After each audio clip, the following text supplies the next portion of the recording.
Hello friends, नमस्ते, सत श्री अकाल, अस्सलाम वालेकुम। मैं आपका दोस्त Imran and welcome to YouTube channel home decor X traders. So आज के वीडियो में हम ये बात करेंगे कि अमेज़ॉन सेलर की तरफ कैसे अनफेयर है, यानी कि अनुचित है।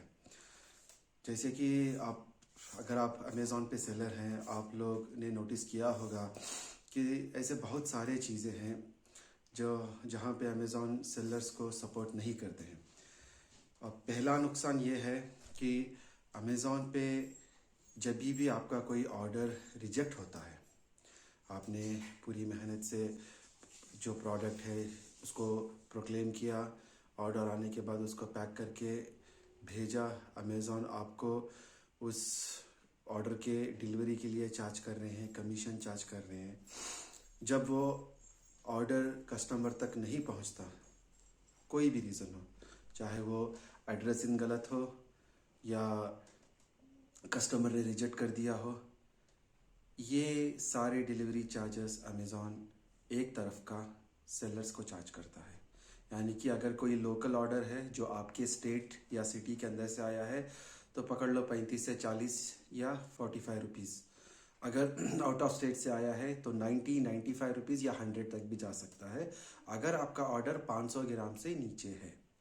अगर 500 ग्राम के ऊपर है तो चार्जेस बढ़ते रहेंगे, 120, 150, 200, उस तरह से। जब कभी भी ऑर्डर रिजेक्ट होता है, अनडिलीवरेबल, या कस्टमर ने रिजेक्ट कर दिया, वापस आ गया, तो अमेज़ॉन एक तरफ का देता है और एक तरफ सेलर का देता है। क्यों?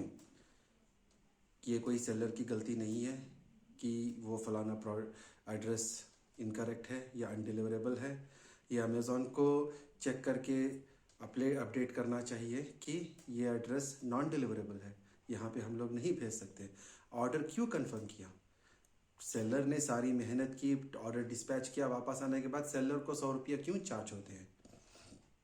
और अमेज़ॉन का रूल है कि अगर पूरे महीने के ऑर्डर्स जो भी आपके रिटर्न हो रहे हैं, कस्टमर रिजेक्ट या अनडिलीवरेबल, वो 7% से या 8% से ऊपर हो तब वो आपको रिफंड करेंगे। ऐसा रूल क्यों? 7% या कोई कस्टमर या सेलर की गलती है, या 8% सेलर की गलती है, या उसके बाद अमेज़ॉन कबूल कर रहा है कि ये हम शिपिंग चार्जेस, डिलीवरी चार्जेस आपके रिफंड करेंगे? पहला। दूसरा, अमेज़ॉन सेलर अकाउंट सस्पेंड करते हैं फॉर वेरियस रीजंस, अलग अलग रीज़न। इसमें सबसे पहला रीज़न है कि इंटेलेक्चुअल प्रॉपर्टी राइट्स और इन्फ्रिंजमेंट। ये आप किसी और सेलर का प्रोडक्ट सेल कर रहे हैं, उनके अंदर लिस्ट करके सेल कर रहे हैं, और वो सेलर कंप्लेन कर देता है, तो एक कंप्लेंट या दो कंप्लेंट के बाद आपका अकाउंट अमेज़ॉन सस्पेंड कर देते हैं। अरे, जब आप लोग अकाउंट सस्पेंड करना चाहते हो, कर रहे हो, तो दूसरे और सेलर को लिस्ट करने क्यों दे रहे हो? You are such a big company, आप इतनी बड़ी कंपनी हो, आपको ऐसा वेबसाइट पे बनाना चाहिए रूल, या डिज़ाइन कीजिए जहाँ पे कोई किसी और सेलर के अंदर लिस्ट ही ना करे। पहले तो आप लिस्ट करने देते हो, और दूसरी बात, जब लिस्ट करके दूसरे सेलर्स को ऑर्डर आ रहे हैं तब आप अकाउंट सस्पेंड कर देते हो। ये कहाँ का इंसाफ हुआ भाई? ये तो गलत हुआ। पहले तो छूट आप दे रहे हो, जब सेलर्स लिस्ट करके सेल कर रहे हैं तो आप अकाउंट सस्पेंड कर देते हो। क्यों? पहले ही तो लिस्ट मत करने दो ना। क्लियरली बोल दो कि जो भी सेलर है, जो भी प्रोडक्ट्स हैं आपके, आप अपनी लिस्टिंग खुद बनाएं, किसी और सेलर के अंदर लिस्ट मत करें। सिंपल। और तीसरी बात यह है, मान के चलिए अगर कोई भी ऑर्डर के ऊपर आपको नेगेटिव फीडबैक मिला है, जैसे कि अगर कस्टमर को आपका प्रोडक्ट पसंद नहीं आया, प्रोडक्ट टूटा हुआ हो, मिला हुआ हो, तो अमेज़ॉन अगर इस पे नेगेटिव फीडबैक नहीं निकाल रहे हैं तो जायज़ है। ऐसा होता है, कस्टमर को प्रोडक्ट मिला है, कोई प्रोडक्ट में प्रॉब्लम नहीं है, कस्टमर किसी और प्रोडक्ट पे रिव्यू डालने की बजाय गलती से आपके प्रोडक्ट पे क्लिक कर देता है, और दूसरे ऑर्डर का या दूसरे प्रोडक्ट का रिव्यू आपके ऑर्डर पे क्लिक करके रिव्यू दे देता है कि प्रोडक्ट गंदा था, घटिया था, टूटा हुआ था। और ये फीडबैक अमेज़ॉन कभी नहीं निकालेंगे। क्यों? आप कितना भी प्रूफ सबमिट करो, कितने भी अपील फाइल करो, अमेज़ॉन नेगेटिव फीडबैक ये नहीं निकालेंगे। दूसरा जो हमारे साथ खुद एक्सपीरियंस हुआ है वो ये है कि हमें एक ऑर्डर आया, 2,500-3 हज़ार रुपये का ऑर्डर था, जो पूजा रूम बेल्स थे। तो हम लोग ऑर्डर शेड्यूल करने गए तो एरर आ गया।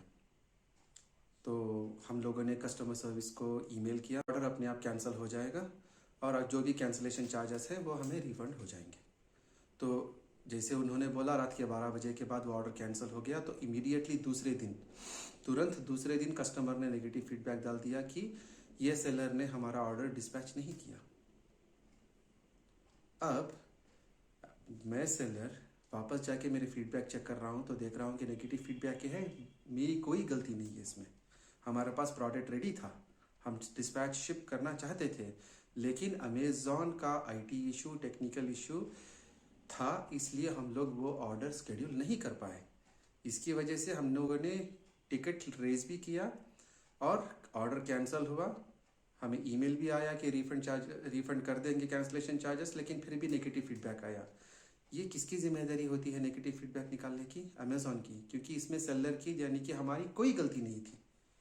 लेकिन फिर भी जब हम लोगों ने ईमेल किया तो सीधा अमेज़ॉन ने रिप्लाई कर दिया कि ये नेगेटिव फीडबैक निकालने की क्राइटेरिया में, यानी कि it does not qualify to be removed. ये कहाँ का इंसाफ हुआ? इसमें सेलर की क्या गलती है? सेलर के पास प्रोडक्ट अवेलेबल है, सेलर शेड्यूल करना चाहते थे, सेलर ने कंप्लेंट भी रेज किया, सेलर को कंफर्मेशन भी आया, और उसके बाद भी कस्टमर ने अगर नेगेटिव फीडबैक दिया तो ये नेगेटिव फीडबैक नहीं निकाले। ठीक है। और सबसे बुरी बात यह है कि हम सेलर को कांटेक्ट भी नहीं कर सकते ईमेल के ज़रिए, क्योंकि ऑर्डर कैंसिल हो चुका है। जब भी अमेज़ॉन पे ऑर्डर कैंसिल होता है तो एड्रेस और कोई सारे कस्टमर डिटेल्स तुरंत निकाल दिए जाते हैं। तो हम लोगों ने बहुत कोशिश की, कस्टमर सर्विस को 6-7 बार कॉल किया, ईमेल भेजे तो नहीं हुआ।